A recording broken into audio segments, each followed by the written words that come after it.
What if the world you know isn't real and something is hiding behind the cracks? From ancient forests that erase people from existence, to a website that watches you back, these stories aren't just unsolved theory, deeply unsettling. These aren't urban legends.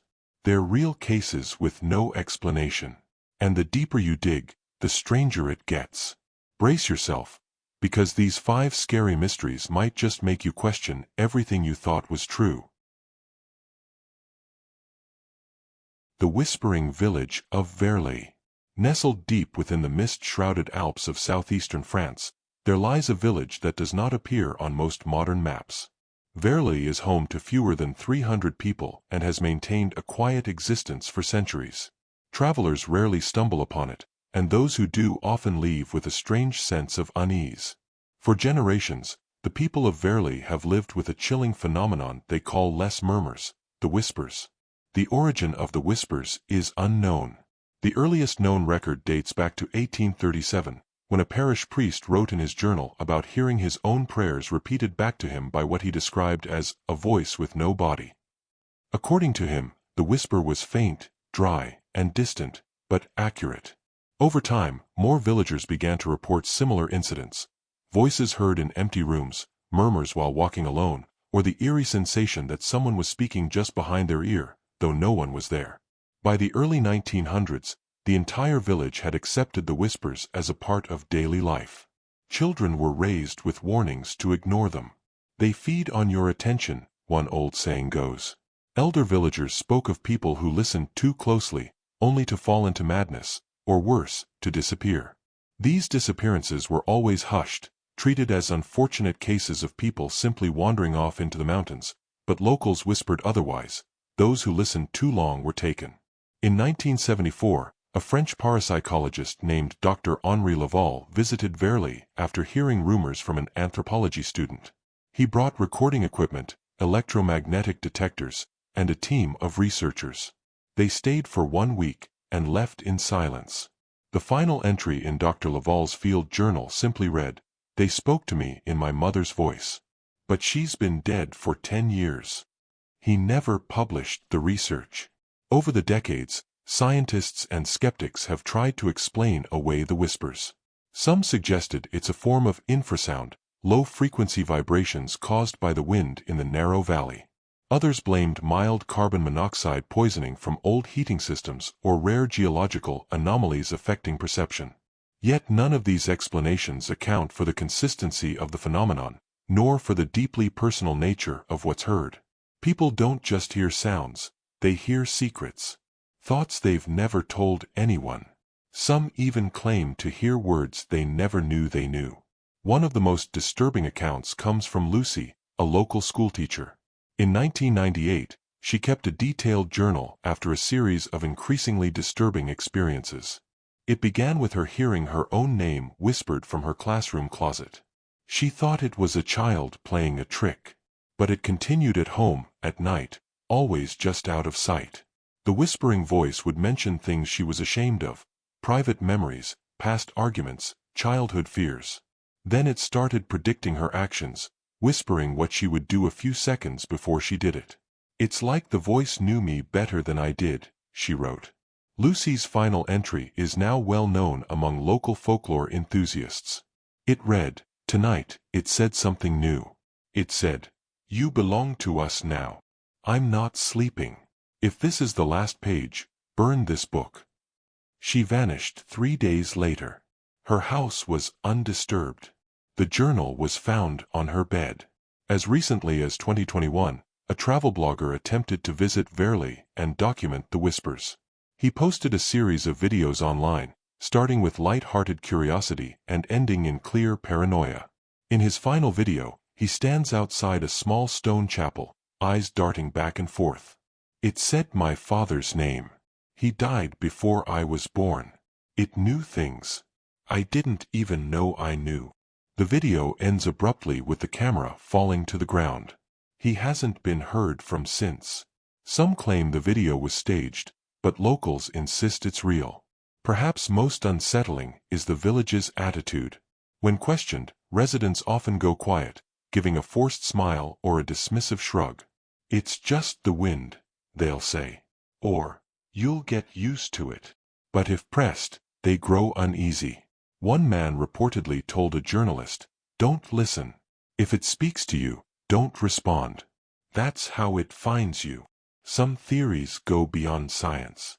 Occult researchers suggest the village sits at a metaphysical fault line, a thin spot between worlds where thoughts take on form. Others claim ancient rituals once held the voices at bay, and that something, some tradition, was broken generations ago. Still others believe the whispers are a form of sentient echo, a reflection of human consciousness caught in the folds of time. Whatever the truth is, Verlay remains a place of unanswered questions. Why do the whispers know such personal things? Why are some people seemingly chosen to hear them more clearly than others? And what happens to those who disappear? The village remains quiet. Always quiet. Except for the voices. The vanishing train of Xiamen. On the morning of April 16, 2011, train D611 left Xiamen North Station in southeast China, bound for the bustling metropolis of Fuzhou. It was a typical commuter train, 8 cars, 458 passengers, and nothing out of the ordinary. The weather was clear, the tracks were maintained, and the journey was expected to take just under 3 hours. But the train never arrived. It vanished without a trace somewhere between Xiamen and Fuzhou, in what has become one of the most baffling unsolved mysteries in recent history. At first, the situation seemed like a minor delay. Passengers' families received generic text alerts about a temporary service disruption. But as the hours passed with no further updates, panic began to grow. Calls to passengers' phones rang without answer or went straight to voicemail. Railway officials claimed the train had simply been rerouted due to technical complications, yet no one could say where it had gone.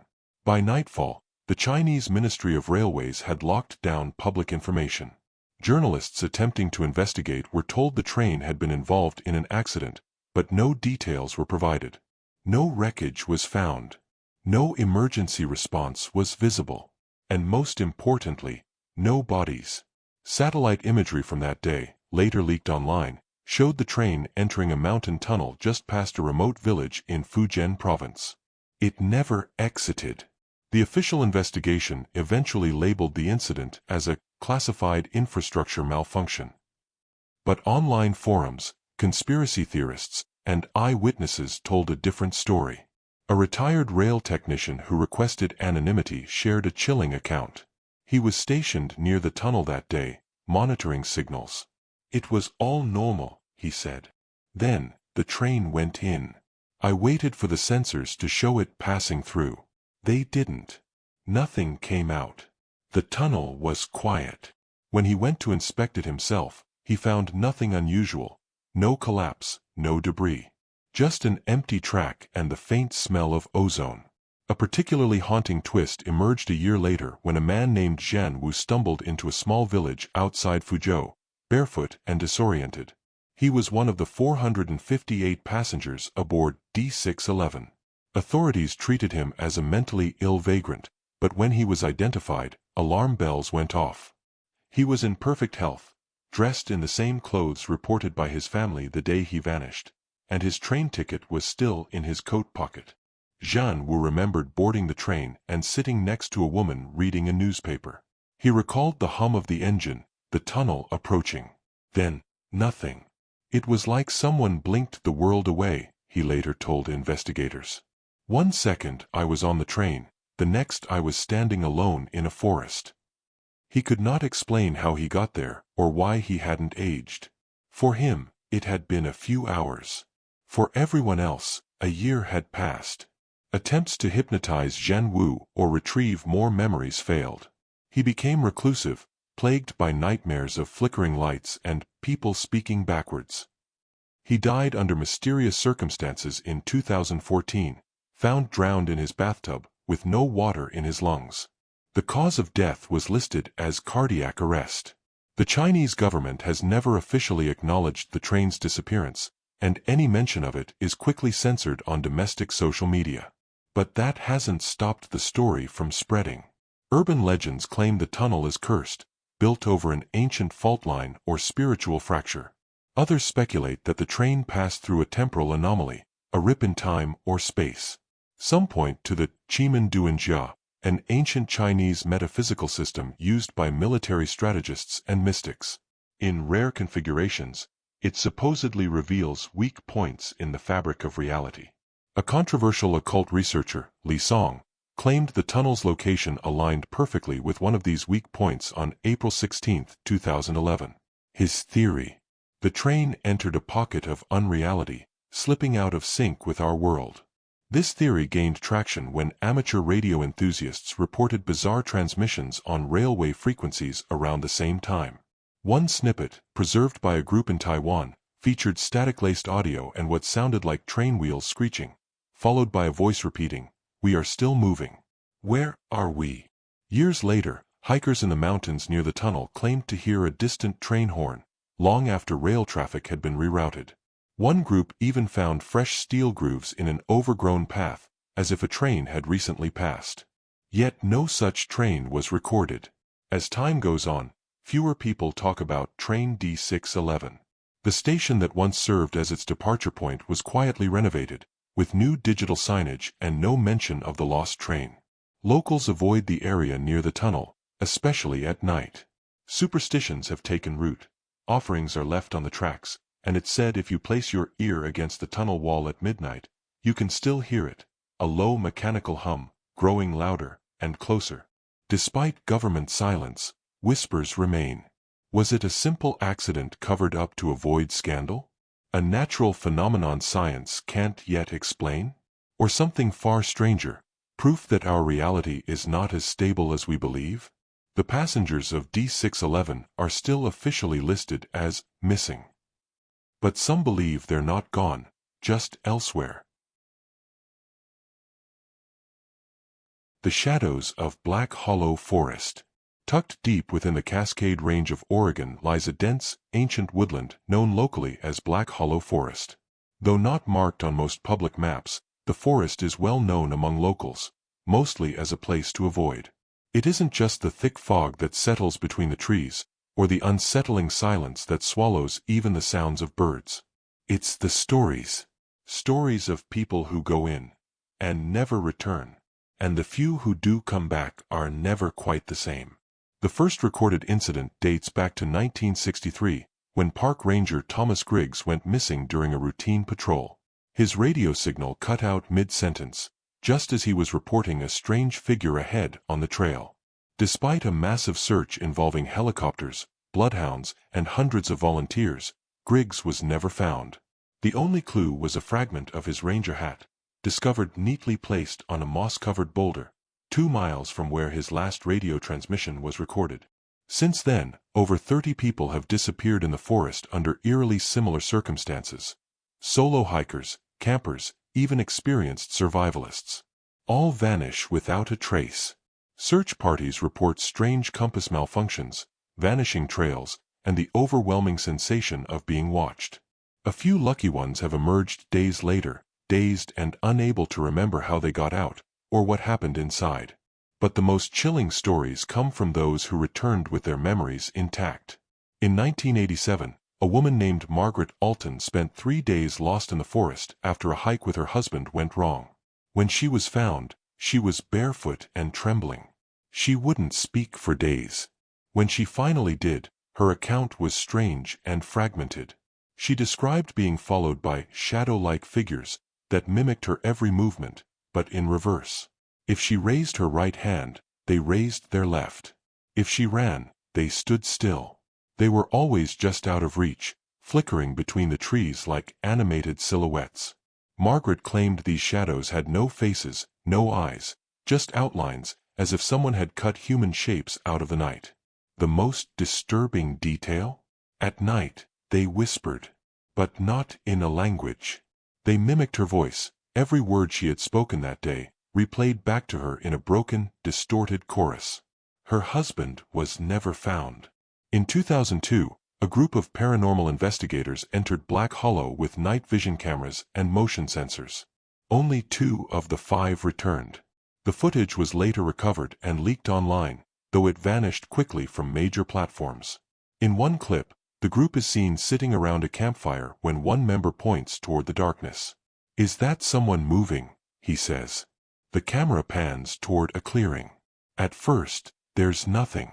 But then, a subtle shifting form, a humanoid shape, darker than the night itself, peeks from behind a tree and then steps backward, into the tree, vanishing without a sound.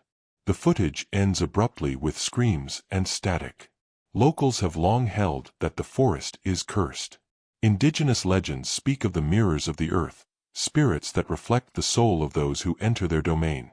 The elders say the shadows are not malevolent, but curious.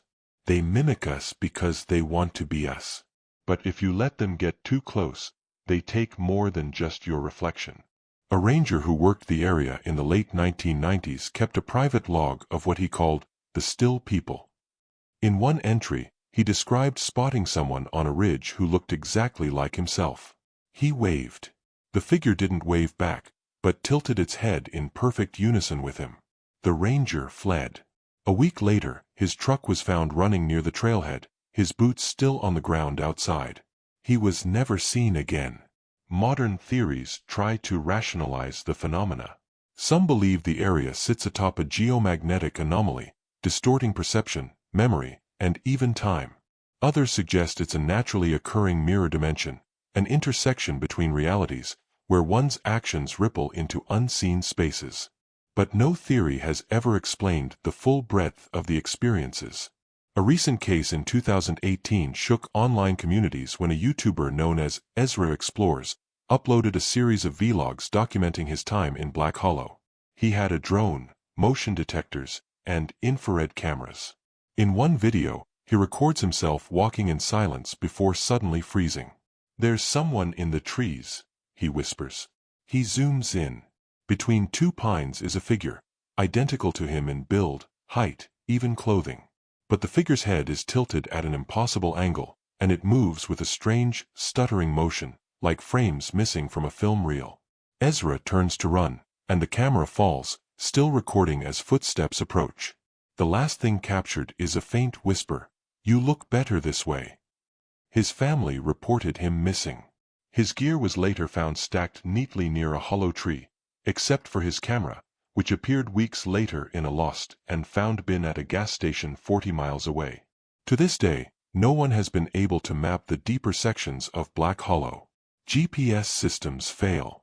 Compasses spin. Even birds seem to avoid the central forest. Some say the shadows only appear when you're alone. Others claim they follow you out of the woods, waiting for a moment when you're weakest, so they can slip in and take your place. Whatever the truth is, Black Hollow Forest remains sealed in silence. The trees whisper. The shadows mimic. And those who dare to enter may come face to face with themselves. The clock that counts down. In 1995, in a small town in northern Illinois, a peculiar antique shop sat wedged between a boarded-up bookstore and a laundromat. The shop, called Hollow and Finch Antiques, was owned by a reclusive man named Walter Dill, known for collecting unusual timepieces. Among the dusty shelves filled with cuckoo clocks, warped mirrors, and phonographs stood a peculiar device, a black, iron-framed clock with no hands, only a narrow red digital display embedded into its face. The clock didn't show time. Instead, it counted down. Walter never sold the clock. He told curious customers it was not for sale, and claimed it was a family heirloom passed down since the 1800s, despite the fact that the digital display was clearly modern. When asked what the countdown meant, he would simply shake his head and mutter, "It doesn't count to anything, it counts you." 4 years, the clock sat in the same spot, untouched, ticking quietly downward.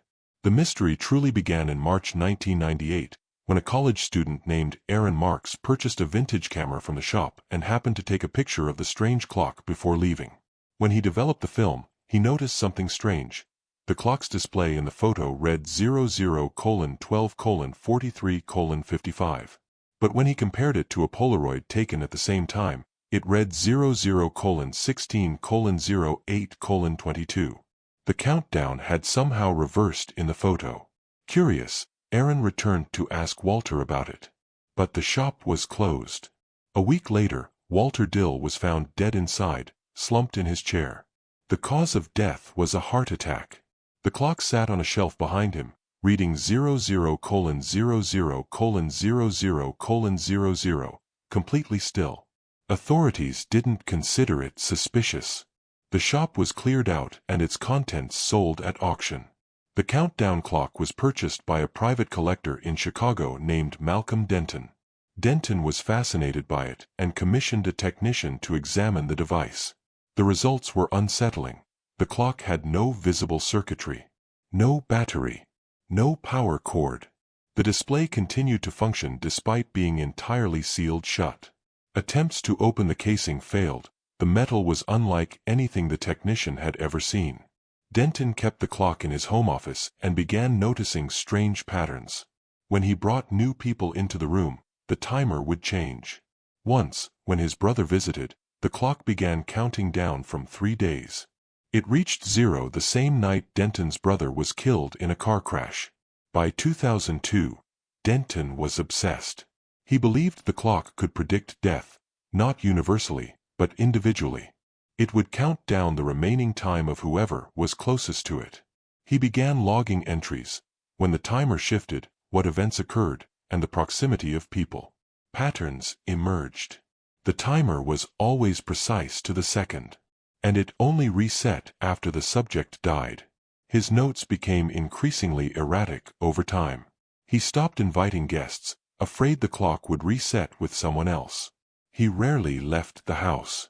In a final entry, dated June 14, 2003, he wrote, "It's locked on me now.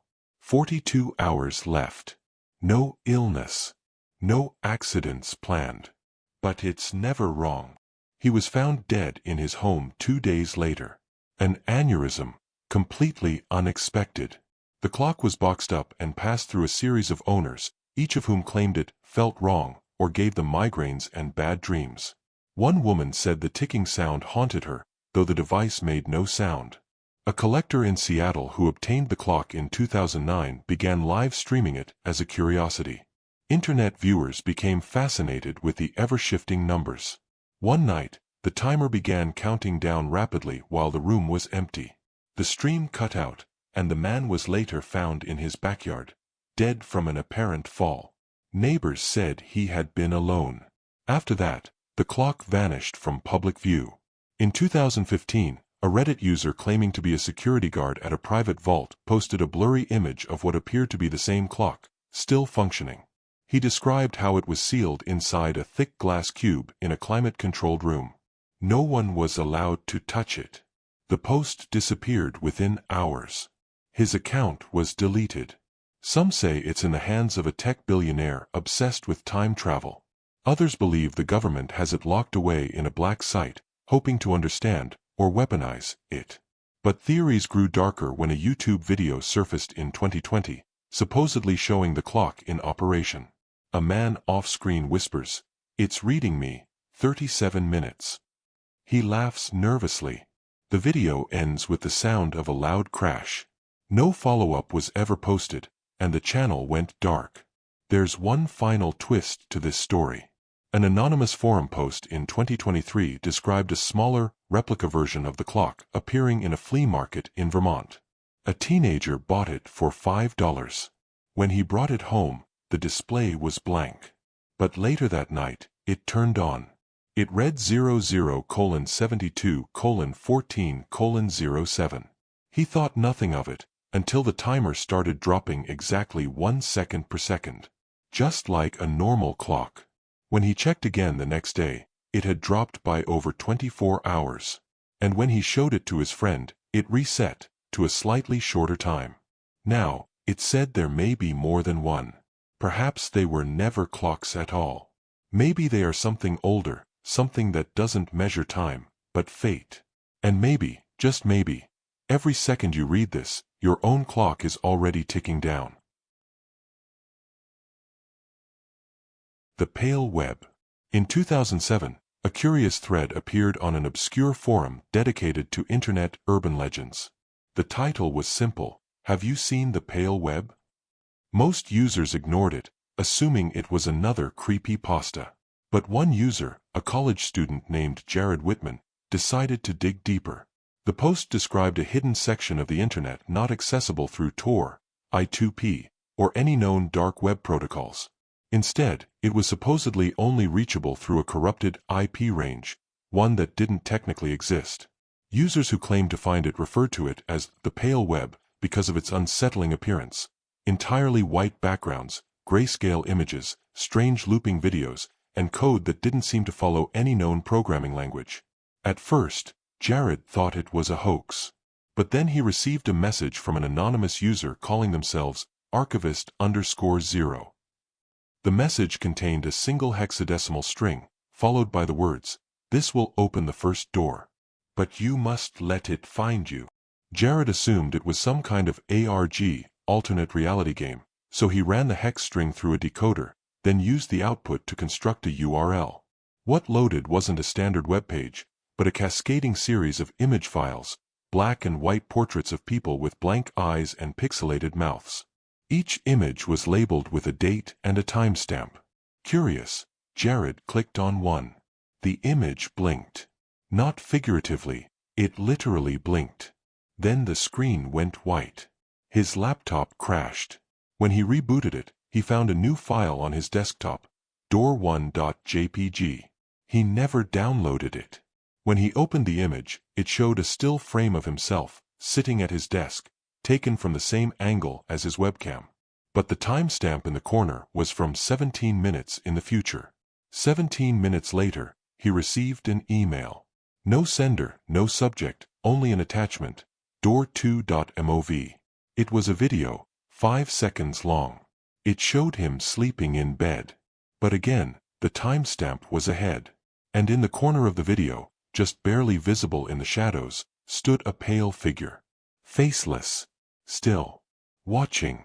Jared posted about his experience on the forum, hoping someone would debunk it or admit to orchestrating it. But the original thread was gone. Erased. The user archivist_0 had vanished too.